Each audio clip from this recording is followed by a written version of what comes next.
కర్నూలు జిల్లాలో power grid ప్రాజెక్టుకు రైతుల నుండి బలవంతంగా భూ సేకరణకు కూటమి ప్రభుత్వం సిద్ధమైంది. విలువైన భూములను తాము ఇవ్వము అంటూ మనేకుర్తి గ్రామ రైతులు భీష్మించు కూర్చున్నారు. ప్రభుత్వ అధికారులు నిర్వహించిన భూ సేకరణ అభిప్రాయ సేకరణలో రైతులు భూములు ఇవ్వము అని రైతులు గ్రామస్తులు చెప్పారు.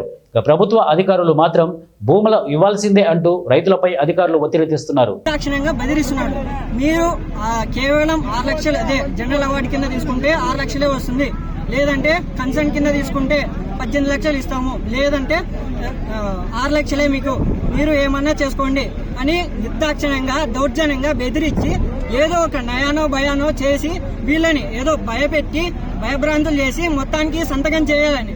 అందులో ఒక ఆర్డీఓ గారు కేవలం అదే ప్రజా అభిప్రాయం కోసం రాకోకుండా కేవలం వాళ్ళ ప్రాజెక్ట్ వాళ్ళకి మద్దతు ఇస్తూ వాళ్ళ తరపున మాట్లాడుతున్నాడు.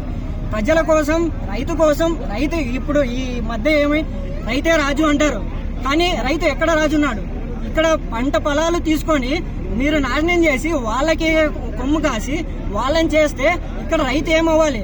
రైతు అక్కడ పురుగుల మందు తాగి చచ్చిపోతున్నాడు. కొంతమంది ఉరేసుకుంటున్నారు. వాళ్ళకి అప్పు లేదు, ఏమి లేదు, బ్యాంకులో ఇవ్వరు. ఇక్కడ ఇప్పుడు డబ్బు వస్తే డబ్బు ఏం చేస్తారు చెప్పండి? ప్రసక్తే లేదు. ఆర్డీఓ గారికి చెప్తున్నాము, కలెక్టర్ గా ఎవరికైనా కానీ మేము రైతులకి మేము అండగా ఉంటాం. ఏదైనా కానీ వాళ్ళకి నష్టం వచ్చినట్టు ఒప్పుకున్న ప్రసక్తి లేదు. మీరు ఆ పొలాలు ఇడిచిపెట్టి వేరే పొలాలు ఉన్నాయట, ఆ పొలాలు తీసుకోండి, మేము వస్తానే లేదు. నాకు ఇంకా 200 కాదు, ఇంకా 500 ఎకరాలు ఇచ్చేసి రెడీగా ఉన్నారు. ఇక్కడ మీరు ఆ పొలాలు కావాలంటే మేము ఎందాకైనా రైతులు కానుకోండి, ఇక్కడే ధర్నా కానీ కూర్చుంటాము. ఈ రోజు ధర్నా కూర్చున్నాం, నెక్స్ట్ మనం నిరాదరించుకొని కూర్చొని రెడీగా ఉన్నాం. ఆ రైతులు మాత్రం ఆ రైతుల్ని వాళ్ళని వదిలిపెట్టే ప్రసక్తి లేదు. వాళ్ళు ఎందుకంటే వాళ్ళు చాలా బాధపడుతుంది. మాకు ఉండేది 5 ఎకరాలు, 6 ఎకరాలు, 2 ఎకరాలు ఉంది.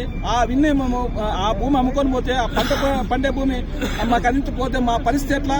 మేము ఆ భూమి ఇచ్చే ప్రసక్తి లేదని ఈ రోజు రైతుల ముఖఖండంగా చెప్తున్నారు. కాబట్టి మేము కానీ ఆర్డీఓ గారికి ఒకటే చెప్తున్నాం, మీరు ఎక్కడ కావాలా, మీకు ఎంత కావాలా, 200 కాకుండా 500 ఎకరాలు ఇచ్చే రెడీ ఉన్నాం వేరే దగ్గర. మీరు అక్కడ తీసుకోండి సార్. మీరు ఇక్కడ మాత్రం రైతులు బలవంతంగా బెదిరించి దూరంలో మీ ఇచ్చేదంతా 6 లక్షలే. ఇప్పుడు రైతు అంటున్న 6 లక్షలు ఇచ్చేది ఏం చేసుకోకపోతే ఏంది?